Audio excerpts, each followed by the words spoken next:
गाजीपुर में बाढ़ पीड़ितों को राहत सामग्री बांटने पहुंचे उत्तर प्रदेश के कैबिनेट मंत्री संजय निषाद का डाक बंगला में जोरदार स्वागत किया गया। निषाद पार्टी और निषाद राज के नारे लगाए गए। कैबिनेट मंत्री संजय निषाद जीएसटी स्लैब में बदलाव से आई कमी में बोलते हुए कहा, प्रधानमंत्री मोदी की नीतियां हमेशा कल्याणकारी रही है। जीएसटी में आई कमी नवरात्र शुरू हो जाएगी। जहां 28% जीएसटी की दर थी, वहीं 18% जीएसटी लगेगी। 18% की जगह 12% और 5% जीएसटी देनी होगी।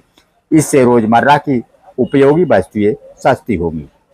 माननीय प्रधानमंत्री को मैं धन्यवाद दूंगा और वित्त मंत्री को भी, जो उनकी सोच रही है कि जन कल्याण, गरीब कल्याण, किसानों का कल्याण, देश का विकास हो। ऐसे में उनके कल्याण के लिए जो गरीब कल्याण से संबंधित दवाई है, खाना है, ये सब पर जीएसटी खत्म कर दिया है और चीज़ों पर भी बहुत कम कर दिया है।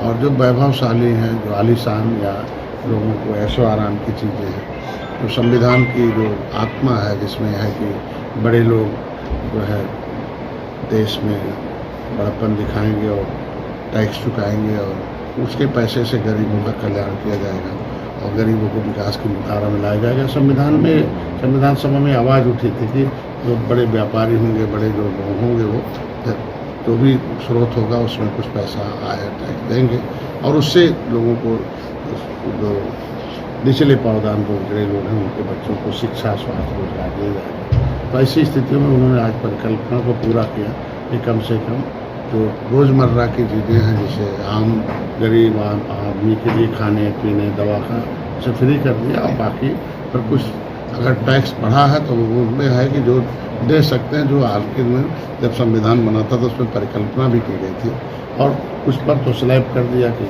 आधा कर दिया, 18 से घटा के 5 कर दिया, जो 28 था उसे 12 कर दिया। तो ये चीज़ें में भी उसमें भी बहुत राहत है।